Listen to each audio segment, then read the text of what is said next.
Dear students, मैं doctor Taufiq Hussain, associate professor in higher education. आज हम भारत में तुर्की आक्रमण और उसके प्रतिरोध की चर्चा करेंगे। पिछले व्याख्यान में यद्यपि हमने इसकी शुरुआत की थी, मैंने आपको बताया था कि किस प्रकार मोहम्मद बिन कासिम और मोहम्मद गजनवी है, उसके भारत पे आक्रमण होते हैं और दोनों ही भारत में अपना साम्राज्य स्थापित करने में असफल रहते हैं, क्योंकि उनका दोनों का उद्देश्य ही भारत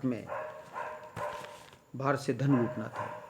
लेकिन इसी समय, जैसे कि हमने पिछले व्याख्यान में देखा कि अफ़गानिस्तान के छोटे से प्रदेश गजनी का जो शासक है वो मोहम्मद गजनवी है, वो किस प्रकार भारत पर लगभग 25 वर्षों तक लगातार आक्रमण करता है और अथाह धन संपत्ति है वो गजनी ले जाता है। लेकिन जब 1030 में जब उसकी मृत्यु हो जाती है मोहम्मद गजनवी, तो उसी गजनी प्रदेश के पास ही है एक राज्य था जिसका नाम गोर था, जो गजनी और हिरात के बीच का जो प्रदेश कहलाता था, पहाड़ी प्रदेश था। ये भी अफगानिस्तान में था और यहाँ पे एक नए राजवंश है उसका उदय होता है। और इस जो राजवंश है जिसको गोर राजवंश कहा जाता है, और इसका राजवंश का संस्थापक था ससंब था। तो ससंब के कारण से इस राजवंश को ससबानी वंश भी कहा जाता है। जैसे गजनी जो राजवंश है उसको यामिनी वंश, जिसको हमने कल चर्चा की थी, उसी प्रकार से ये जो गोर जो राजवंश है उसको ससबानी राजवंश भी कहा जाता है। तो यहाँ क्या है कि जो गजनी के अंदर क्या है कि ये गोर हैं, वो गजनी के सामंती थे और उत्तराधिकार का संघर्ष चल रहा था। तो उस उत्तराधिकार के संघर्ष में अलाउद्दीन जहाँ सोज है, उसने क्या किया कि गजनी पे आक्रमण किया और गजनी को बिल्कुल जला डाला।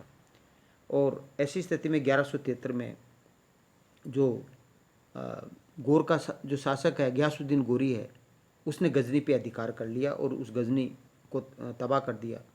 और वहाँ अपने छोटे भाई जो शहाबुद्दीन, जिसको मोहम्मद गोरी भी जिसको कहा जाता है, तो मोहम्मद गोरी को वहाँ का शासक है वो नियुक्त कर दिया।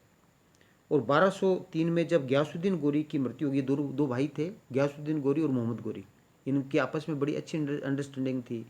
मोहम्मद गोरी को गयासुद्दीन गोरी है उसको कहा गया कि भाई आप मध्य एशिया में अपने साम्राज्य का विस्तार करें, और मोहम्मद गोरी को कहा कि आप है वो भारत में अपने साम्राज्य का विस्तार करें। तो छोटा भाई जिसको शहाबुद्दीन गोरी या मोहम्मद गोरी कहा जाता है, वो 1203 के अंदर है, वो गजनी और गोर है दोनों का शासक है वो बन जाता है, दोनों का स्वतंत्र शासक बन जाता है। और शासक बनने पर है वो मुइजुद्दीन की उपाधि धारण करता है, इसलिए मोहम्मद गोरी को मुइजुद्दीन मोहम्मद बिन साम भी कहा जाता है। ठीक है। और जैसे कि मैंने आपको बताया कि जो मोहम्मद गोरी है वो गजनी पर अधिकार कर लेता है, और गजनी वंश का अंतिम शासक उस समय खुसरो मलिक था। वो क्या करता है कि पंजाब भाग जाता है, क्योंकि गजनी पर तो गोरी का अधिकार हो जाता है। पंजाब वो भाग जाता है। और ऐसी स्थिति में अब मोहम्मद गोरी है वो एक तरह से गजनी और गोर का स्वतंत्र शासक बन जाता है। अब मोहम्मद गोरी और मोहम्मद गजनवी के बीच में अंतर था कि मोहम्मद गजनवी के भारत पर आक्रमण करने का उद्देश्य धन प्राप्त करना था, लूटमार करना था। और उस समय भारतीय मंदिरों पे धन है वो छिपा हुआ था, धन के स्रोत वही था। तो ऐसी स्थिति में वो वहाँ से काफ़ी धन लूटता, जो हमने पिछले व्याख्यान में देखा। लेकिन मोहम्मद गोरी का भारत पर आक्रमण करने का जो उद्देश्य था वो भारत में अपने साम्राज्य का विस्तार करना था, और इस साम्राज्य के विस्तार करने के उद्देश्य से ही वो भारत में आया और वह साम्राज्य विस्तार करने में सफल भी रहा।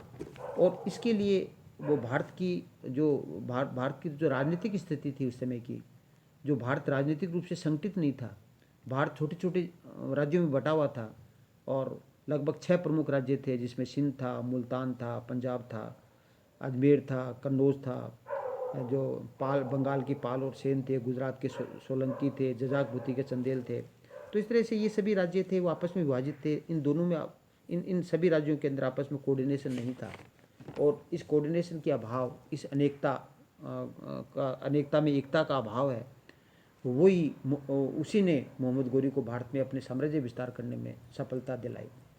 मोहम्मद गोरी महत्वाकांक्षी था और वो एक विशाल साम्राज्य की स्थापना करना चाहता था, और भारत उसके लिए सबसे अच्छी जगह थी, क्योंकि दोनों भाइयों के अंदर समझौता हो गया था कि जो बड़ा भाई है वो मध्य एशिया में अपने साम्राज्य का विस्तार करेगा और छोटा भाई मोहम्मद गोरी है वो भारत में अपने साम्राज्य का विस्तार करेगा। और इसके लिए उसने सबसे पहले भारत में मुल्तान नामक स्थान है उसको 1175 पे आक्रमण किया और वहाँ का जो कर्माती शासक उसको पराजित कर देता है और 1175 में ही है वो मोहम्मद गोरी है वो सिंध पे अधिकार कर लेता है। तो कहने का तात्पर्य कि मोहम्मद गोरी का जो पहला आक्रमण है भारत पे वो सिंध और मुल्तान पे था, उस पर अधिकार कर लेता है।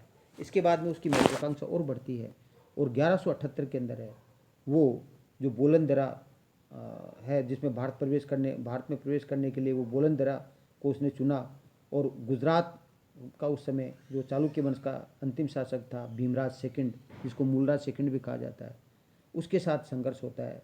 इसको आबू का युद्ध भी कहा जाता है। और इसके अंदर क्या है कि मूलराज सेकंड है वो मोहम्मद गोरी को पराजित कर देता है।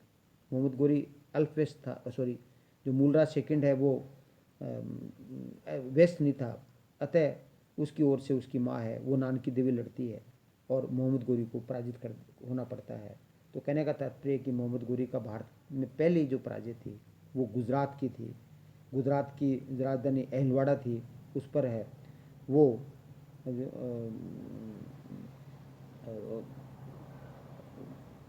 कहने का तात्पर्य है कि गुजरात है उस पर वो अहिलवाड़ा पर अधिकार करने में असफल रहता है मोहम्मद गोरी और गुजरात की रक्षा करने के अंदर है वो उसकी मदर नानकी देवी वो सफल रहती है। तो ऐसी स्थिति में मोहम्मद गोरी ने ये इस युद्ध से ये सीखा गुजरात की विजय से कि सिंध और मुल्तान को आधार बना करके भारत पर साम्राज्य विस्तार करने की उसकी भूल थी और इसलिए वह गुजरात को छोड़ करके अब उसने पंजाब को आधार बना करके भारत में अपने साम्राज्य विस्तार करने का निर्णय लिया। और जैसा कि मैंने पहले बताया कि उस समय गौरवंश के जो मोहम्मद गोरी ने जब गजनी पे अधिकार किया तो गजनी का जो अंतिम शासक था खुसरो मलिक था वो भाग करके पंजाब आ जाता है और वहाँ वो शासन करता है। तो ऐसी स्थिति के अंदर क्या है कि मोहम्मद गोरी पंजाब पे 1179 पे आक्रमण करता है और लगभग 7 वर्ष के पश्चात 1186 के अंदर वो पंजाब पे अधिकार कर लेता है और खुसरो मलिक है उसको पराजित कर देता है। तो कहने का तात्पर्य कि पंजाब जो उस समय भारत का सिंह द्वार था, उस समय वहाँ खैबर का दर्रा था, उस खैबर के दर्रे से भारत में प्रवेश करने की जो उसकी रणनीति थी मोहम्मद गोरी की वो सफल रहती है और पंजाब पे अधिकार करने के बाद में उसकी महत्वाकांक्षा और बढ़ती है और वह उस महत्वाकांक्षा के कारण से दिल्ली और अजमेर का उस समय शासक था पृथ्वीराज चौहान, एक प्रसिद्ध शासक था पृथ्वीराज चौहान। और पृथ्वीराज चौहान के साथ है मोहम्मद गोरी के 2 युद्ध होते हैं जिसको तराइन का युद्ध कहा जाता है। तराइन का प्रथम युद्ध 1191 के अंदर होता है। तराइन बठिंडा के पास में एक गांव था और वहाँ मोहम्मद गोरी जिसको तबर हिंद भी कहा जाता है, वहाँ पे मोहम्मद गोरी और पृथ्वीराज चौहान के बीच में युद्ध होता है और इस युद्ध के अंदर मोहम्मद गोरी को पृथ्वीराज चौहान पराजित कर देता है। अर्थात भारत के अंदर गुजरात विजय के पश्चात मोहम्मद गोरी भारत में दूसरी बार तराइन के द्वितीय युद्ध के अंदर है पृथ्वीराज चौहान से पराजित हो जाता है। पहली बार मूलराज सेकंड से पराजित हो जाता है और दूसरी बार तराइन के प्रथम युद्ध से पराजित होता है। लेकिन मोहम्मद गोरी है वो अपना हौसला नहीं खोता है और 1 साल तक वह दोबारा युद्ध की तैयारी करके दोबारा है वो पृथ्वीराज चौहान से संघर्ष करने के लिए आता है। और ऐसी स्थिति में पृथ्वीराज चौहान और मोहम्मद गोरी के बीच में तराइन का द्वितीय युद्ध होता है 1192 में और इस युद्ध के अंदर है वो मोहम्मद गोरी है वो पृथ्वीराज चौहान को पराजित करने में सफल रहता है, क्योंकि इस युद्ध में वो छल कपट का सहारा लेता है। वो कहता है कि मैं तो युद्ध करने के लिए नहीं आया हूँ, मैं अपने भाई का इंतज़ार कर रहा हूँ, उसका आदेश मिलेगा तो मैं संधि कर लूँगा। लेकिन अचानक युद्ध कर देता है और मोहम्मद गोरी इस युद्ध के अंदर वो पराजित हो जाता है। पृथ्वीराज चौहान इस युद्ध में पराजित हो जाता है। मोहम्मद गोरी पराजित कर देता है पृथ्वीराज चौहान को। अब पृथ्वीराज चौहान की पराजय के पश्चात पृथ्वीराज चौहान का क्या हुआ इस विषय में इतिहासकारों में मतभेद है, मतमतांतर है। जहाँ हसन निजामी है जिसने ताजुल मासिर नामक ग्रंथ की रचना की, उसमें वो लिखता है, उल्लेख करता है हसन निजामी की मोहम्मद गोरी पृथ्वीराज चौहान को कैद करके अजमेर ले जाता है और वहाँ पृथ्वीराज चौहान वो मोहम्मद गोरी की अधीनता स्वीकार कर लेता है और उसके पश्चात पृथ्वीराज चौहान को मोहम्मद गोरी उसका राज्य वापस लौटा देता है। लेकिन कुछ समय पश्चात पृथ्वीराज चौहान है वो षड्यंत्र करने लगता है। तो ऐसी स्थिति में मोहम्मद गोरी पृथ्वीराज चौहान को मौत के घाट उतार देता है और इसके लिए वो एक सिक्का है, एक कॉइन्स है, उसका उदाहरण देता है कि एक सिक्के पर जिसमें एक पृथ्वीराज चौहान और मोहम्मद गोरी दोनों के चित्र हैं, और ये सिक्का 1192 में प्रचलित था। तो इसका अर्थ ये लगा जा सकता है कि पृथ्वीराज चौहान ने मोहम्मद गोरी की अधीनता स्वीकार कर ली थी, और पृथ्वीराज चौहान की मृत्यु के पश्चात उसका लड़का गोविंद है, वो अजमेर का शासक है, वो उसको बना दिया जाता है। और दूसरा मत मिनाजुल सिराज का, जिसने तबकात नासिरी लिखी, उसमें वो ये कहता है कि मोहम्मद गोरी को, पृथ्वीराज चौहान को मोहम्मद गोरी पकड़ के ले जाता है, पकड़ लेता है और वहीं उसका वध कर देता है, मतलब सिरसा के अंदर ही उसकी, तुरंत उस युद्ध भूमि के अंदर ही उसकी हत्या कर देता है 1192 में। तीसरा मत है वो चंद्रप्रदाय का है, जिसने पृथ्वीराज रासो लिखी, और उसमें बड़ा इंटरेस्टिंग कथा है जो आपको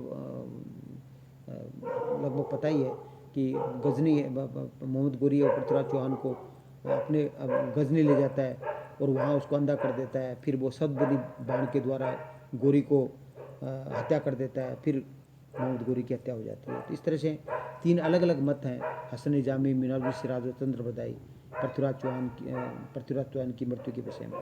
तो कहने का तात्पर्य कि तराइन का द्वितीय युद्ध है वो भारतीय इतिहास का एक महत्वपूर्ण युद्ध माना जाता है, और इस युद्ध के अंदर जो पृथ्वीराज चौहान है उसकी पराजय हो जाती है। राजपूतों की शक्ति जो पृथ्वीराज चौहान के नेतृत्व में संगठित थे वो नष्ट हो जाती है, और मोहम्मद गोरी का भारत के चौहान साम्राज्य पर, भारत के काफ़ी हिस्से पर है वो अधिकार है। दिल्ली अजमेर जैसा महत्वपूर्ण जो केंद्र थे उस पर अधिकार हो जाता है। अब हमारे सामने प्रश्न उठता है कि मोहम्मद गोरी की सफलता के क्या कारण थे, क्यों मोहम्मद गोरी है वो पृथ्वीराज चौहान को पराजित करने में सफल रहा। तो कहने का तात्पर्य कि तो पृथ्वीराज एक तो महत्वाकांक्षी था, और उसने अपने पड़ोसियों राज्यों की तरफ ध्यान नहीं दिया, और उनको सबको आक्रमण करके उनको अपने साम्राज्य विस्तार करने के लिए उसको अपने पड़ोसियों को नाराज़ कर दिया। तो ऐसी स्थिति के अंदर तराइन का द्वितीय युद्ध हुआ तो उनके पड़ोसी राज्यों ने है वो पृथ्वीराज चौहान को सहयोग नहीं दिया। तो एक तो कारण ये था। दूसरा कारण ये सकते हैं कि पृथ्वीराज चौहान में दूरदर्शिता की कमी थी, क्योंकि जब मोहम्मद गोरी गुजरात पर आक्रमण कर रहा था और गुजरात के चालुक्य शासक ने यद्यपि उसको पराजित कर दिया था, लेकिन उस समय पृथ्वीराज चौहान यदि मूलराज की सहायता करता तो ऐसी स्थिति में तराइन के द्वितीय युद्ध के अंदर भी है वो चालुक्य शासक है वो उसकी सहायता करता, और शायद पृथ्वीराज चौहान है वो पराजित नहीं होता। तो ये दूरदर्शिता की या पृथ्वीराज चौहान की अदूरदर्शिता है का होना भी है वो मोहम्मद गोरी की विजय का कारण था। एक कारण ये भी कह सकते हैं कि तुर्कों के पास इथिक्स नहीं था और राजपूतों के ऐसा साहस था। वहाँ तुर्कों के पास इंथुजियाज्म था, जज्बा था, जबकि इनके पास वीरता थी, राजपूतों के पास वीरता थी।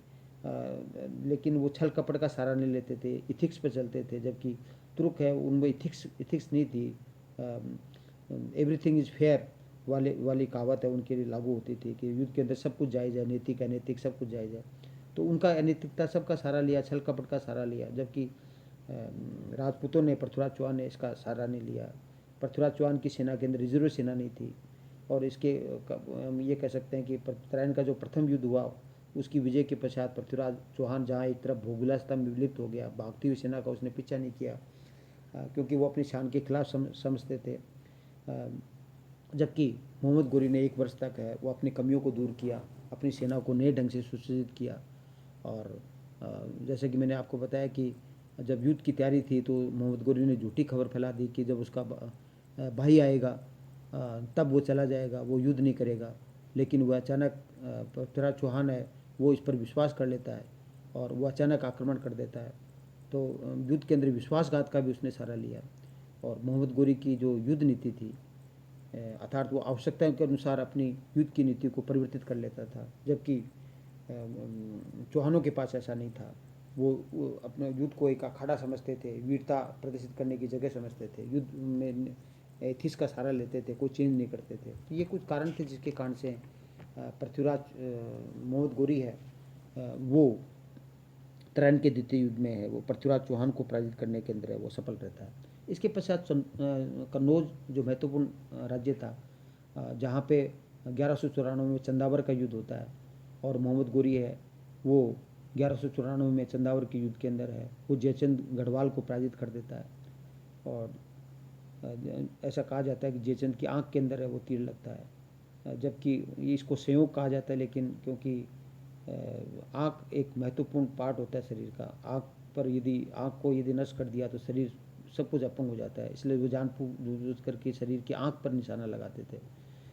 तो उनकी युद्ध नीति है वो ज़बरदस्त थी। तो चंदावर के युद्ध के अंदर है वो जयचंद गढ़वाल को पराजित कर देता है मोहम्मद गोरी, और कन्नौज पर अधिकार कर लेता है। इसके पश्चात 1195-1196 के अंदर है क्रमशः जो आपका बयाना और ग्वालियर है, जो बयाना का शासक कुमार पाल और जो आपका ग्वालियर का शासक सुलक्षण पाल है, उसको मोहम्मद गोरी है वो पराजित कर देता है, वो आत्मसमर्पण कर लेता है, जो आपका कुमार पाल है। और जो लक्ष्मण पाल है वो भी आत्मसमर्पण स्वीकार कर लेता है, और बहाउद्दीन तुगरिल को वहाँ का गवर्नर अवनीत किया जाता है। इस तरह से बयाना और ग्वालियर है उस पर मोहम्मद गोरी का अधिकार हो जाता है। और उसके पश्चात 1204-5 के अंदर बंगाल बिहार का जो शासक लक्ष्मण सेन है उसको पराजित कर देता है, और इसको पराजित करने का श्रेय बख्तियार खिलजी को है। जो बख्तियार खिलजी है वो लगभग 50 घुड़सवारों की सेना से ही पराजित कर देता है, और वहाँ तहस नहस कर देता है। वहाँ की विक्रमशिला और जो नालंदा विश्वविद्यालय है उसको भी वो नष्ट है वो कर देता है। इस तरह से मोहम्मद गोरी का बंगाल बिहार पर भी अधिकार हो जाता है। लेकिन मोहम्मद गोरी का अंतिम जो आक्रमण था वो 1206 में पंजाब पे था, और क्योंकि पंजाब की खोखर जाति ने विद्रोह कर दिया था, उसको दबाने के लिए वो पंजाब पे आक्रमण कर देता है।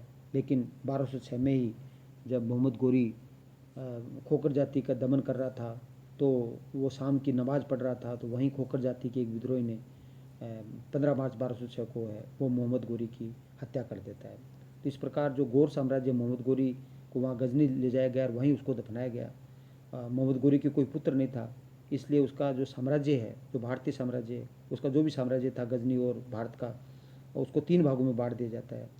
जहाँ गजनी का जो साम्राज्य था उसको ताजुद्दीन जल्दोज को दे दिया जाता है, और गौर का जो शासक है वो उसका भतीजा था मोहम्मद गोरी का गयासुद्दीन महमूद को बना दिया जाता है, और भारतीय प्रदेशों का जो शासक है जो मोहम्मद गोरी के अधिकार में थे उसका एक प्रमुख दास था कुतुबुद्दीन ऐबक है, उसको वो बना देता है। तो इस तरह से कुतुबुद्दीन ऐबक है वो बाद में दिल्ली सल्तनत की स्थापना करता है।